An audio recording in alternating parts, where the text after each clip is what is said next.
thing. Hey, what's happening right now? You are listening to the Victory Loves Company podcast for Monday, May 7th, 2018. And I'm Conrad Agderian. Please check us out on our social media handles at VLC Podcast. And as always, if you have any questions or any suggestions for upcoming shows, please email us at thevictorypodcast@gmail.com. We would love to hear from you.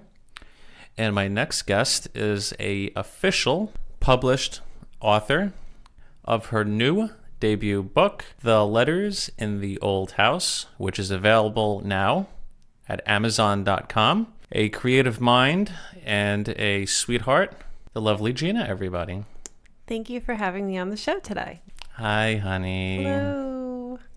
Today is very exciting for you because you just recently were approved through Amazon for your book, The Letters in the Old House. Is that correct? That is correct. It was just approved yesterday to be published.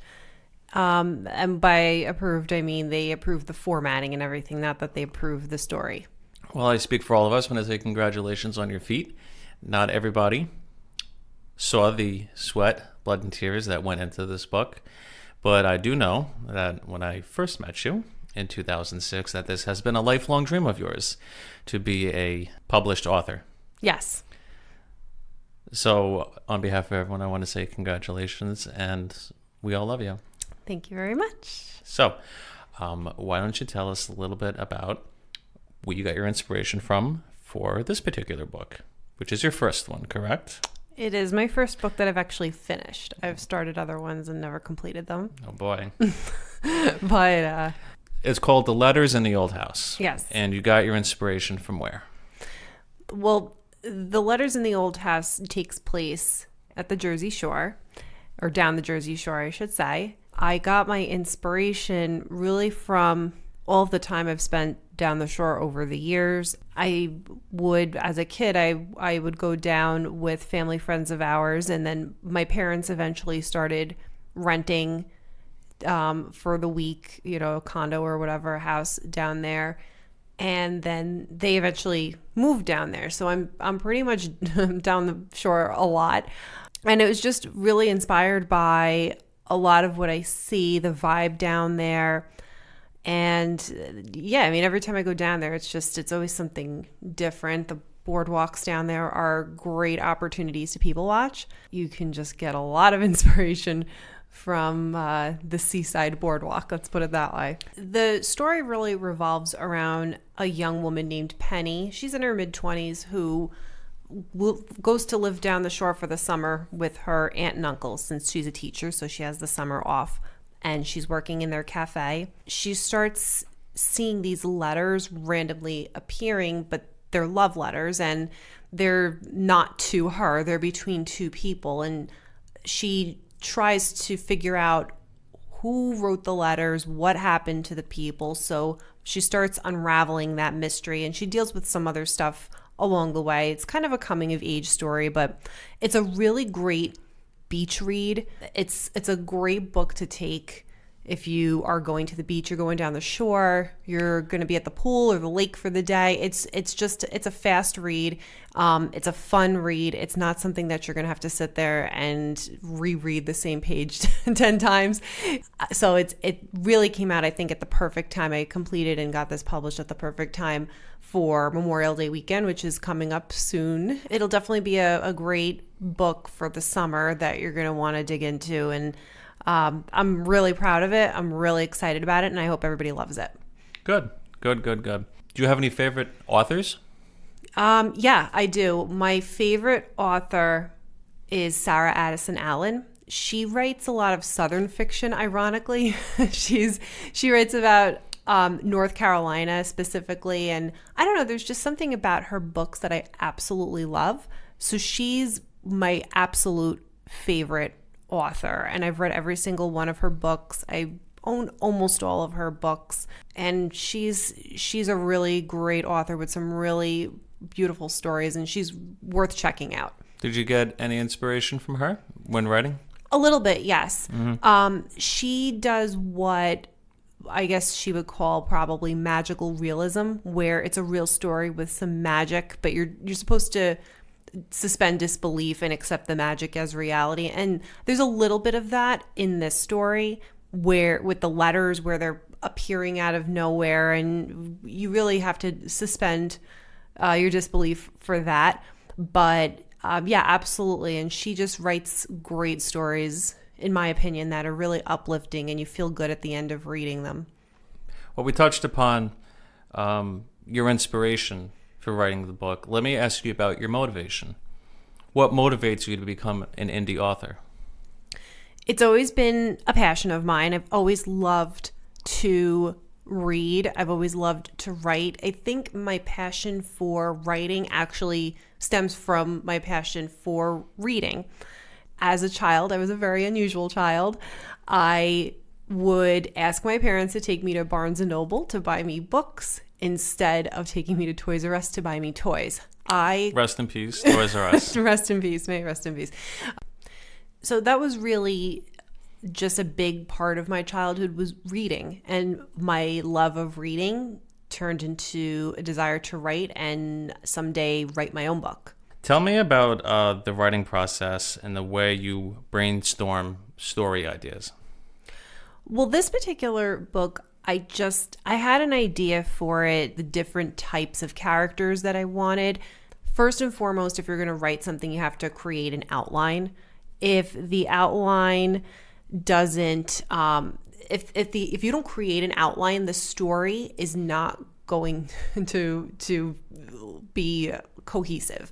I always say, and even something I would say in college, when I would have to write papers and stuff, is if you write the outline, the paper, the book, whatever, will write itself. You have to have kind of an idea of where you're going. And that's not to say that the story can't change or the characters can't change.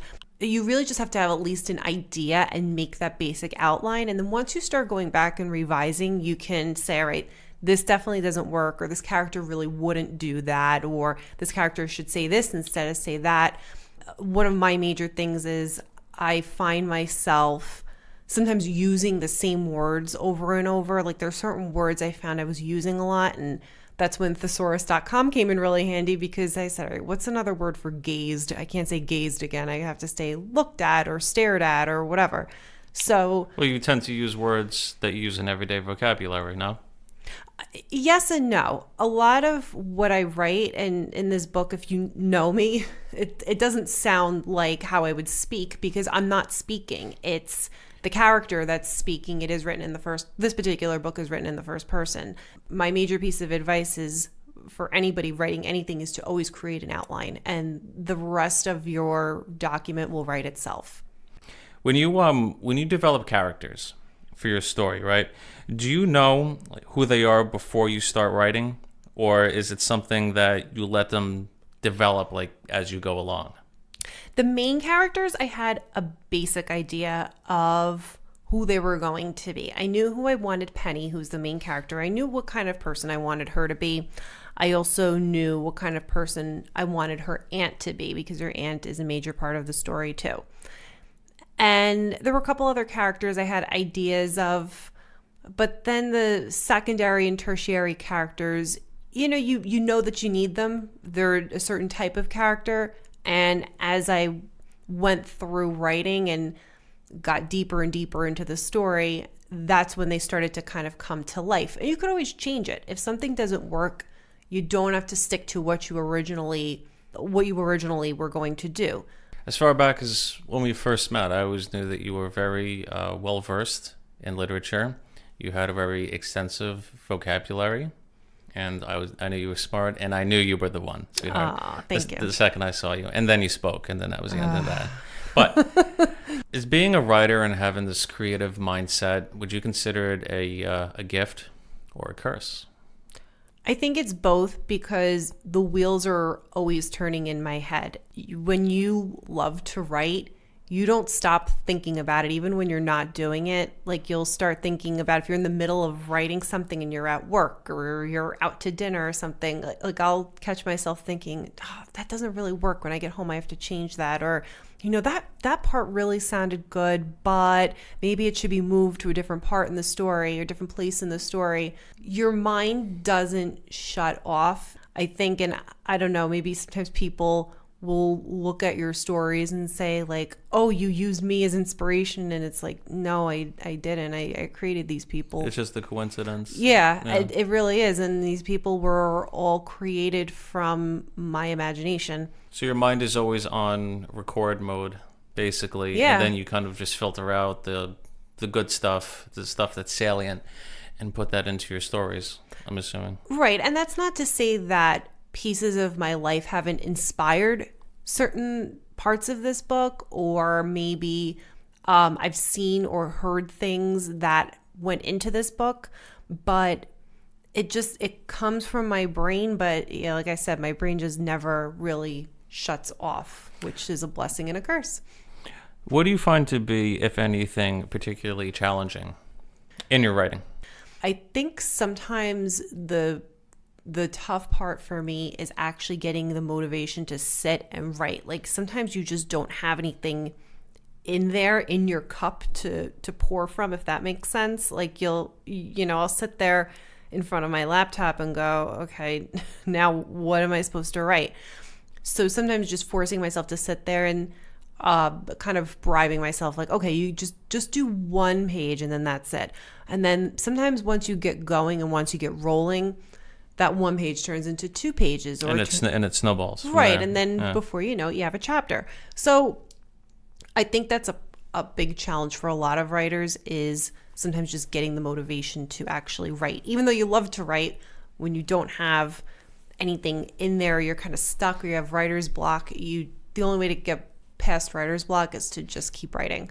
The hardest part about going to the gym is the drive there. Yep, absolutely. So I guess indirect way this kind of applies to your field, whereas the hardest part is just to kind of really motivate yourself, or to discipline yourself to sit down and say, all right, I'm going to write X amount of pages, or I'm going to write X amount of paragraphs today, in an attempt to just keep chipping away at it. Ness? Yes, and I don't like to sit there and say to myself, okay, you have to write X or Y amount of pages, because then that really puts a lot of pressure, and then you end up just writing crap, and you can go back and look at it on a day that you truly want to write and say, oh, this is shit. Yeah, and you have to redo it anyway. So I don't do that to myself, but I do push myself to sit there and write what I can. And then when I feel like it's time to stop, it's time to stop, and I get up and I do something else. What would you do differently? That's a good question. Should I not ask it? No, you can ask it. Okay. I'm throwing this out. So... All right, go ahead. I wouldn't do anything differently. I think I would have pushed myself to finish it a little quicker, because there was a little bit of a time I wasn't really writing so much. I can specifically think it was in the fall of last year, and there was, I don't know, we had like a vacation coming up or something, and I just got sidetracked with that. And when I get sidetracked, I won't write. So I really would have made it, I think, more of a priority to get it published quicker. That's really what I would have changed, but that was the challenge, was just getting it completed. Not to jump the gun here, but do you have ideas for your next book? I do, and I'm going to keep those to myself for now, if that's okay. Oh, not even me? Not even you. No. I'll ask you a classic interview question. So Gina, where do you see yourself in 3 years? Don't say doing your wife. Don't say doing your wife. Doing your son? It's a Family Guy quote, by the way. I see in 3 years having another book published. I would also love to, at some point, once I get a couple more books under my belt, I would love to offer online classes in writing or self-publishing, something like that. I'd love to see this evolve into something else. Well, you're a great orator. I think teaching would definitely be in the cards for you, especially when you go on this journey, which can often be a very vigorous process of, writing or starting something, again, whether it's a book, a business, a piece of art, anything. Once you have the expertise and you make these mistakes and you fall down and you get back up, now you can take this information and kind of disperse it to those that maybe look up to you as an idol. I think writing is a very lonely process. It can be. It can be very isolating because I nobody... think poetry is. Writing itself is very isolating if you don't have other writer friends, which I really don't. It can be very isolating because it's very unique in that not more people don't write than do write, and you're inside your own head so much that it's very hard to explain to people what it is you're trying to do or what you want this piece to be about, and it can be very isolating that way. And people try to understand and they say, well, why don't you just, and it's not that simple, because unless you've actually done it or gone through it, nobody else goes through that the way that you do. And as I said, you're inside your own head so much and nobody's there with you. So I think that's a really big challenge. So you're not exactly the television watching type, nor were you when you were a child. Right. You used to spend a bulk of your time at Barnes & Noble, yeah? Well, yes, Barnes & Noble was my Toys R Us, may it rest in peace. It was the place. I loved Barnes & Noble. I still love Barnes & Noble, but as a kid, I specifically remember going into Barnes & Noble and with my father in the summer when it was raining, or and I couldn't go to the swim club that we belonged to, so he would take me to Barnes & Noble. And I would go in the kids section or the young adult section, however old I was at that point, and I would buy books. And my dad would, he never said like, okay, you can only pick out X amount of books, and not saying I bought like 20 books, but I would buy a few of them, or I would ask him to buy me a few of them. And he never said, no, it's too many or anything like that. And that really helped foster, I think, a love of reading, was spending time with him there. And also, when I was really young, my mom used to read to me every night, and she would point to the words, and that's actually how I learned to read, because she would point to the words, read every night. I had the books memorized, and that's just how I learned. So I think a big part of loving to read and then eventually loving to write is it really stems from my childhood and from my parents instilling that in me. And I know for a fact, if they didn't do that, if my dad never took me to Barnes & Noble, if my mother never sat there and read to me at night, I would not be sitting here talking about my first book that I published. It just never would have happened. So I really credit them, and I know they're listening to this podcast. So thank you, Mom and Dad, for everything that you did. And of course you, honey, but you weren't there when I was 10 years old or 5 years old. So, but I really truly give them a lot of credit for doing that, Well, I could speak for all of us when I say that, a very sincere congratulations. Thank This is you. a lifelong dream of yours. And just want to say publicly that I'm very proud of you. Thank you. I appreciate and that. I love you very much. I love you too.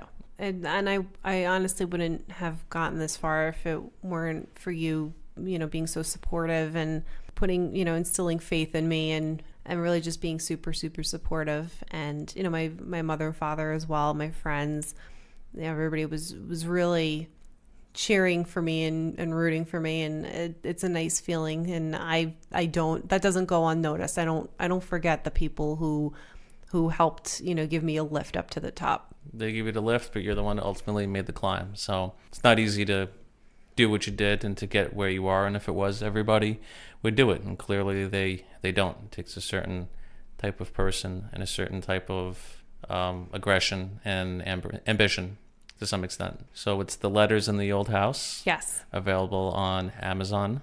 Mm-hmm. It's available on paperback. Is that correct? It's available in paperback, yes. It will be available for Kindle.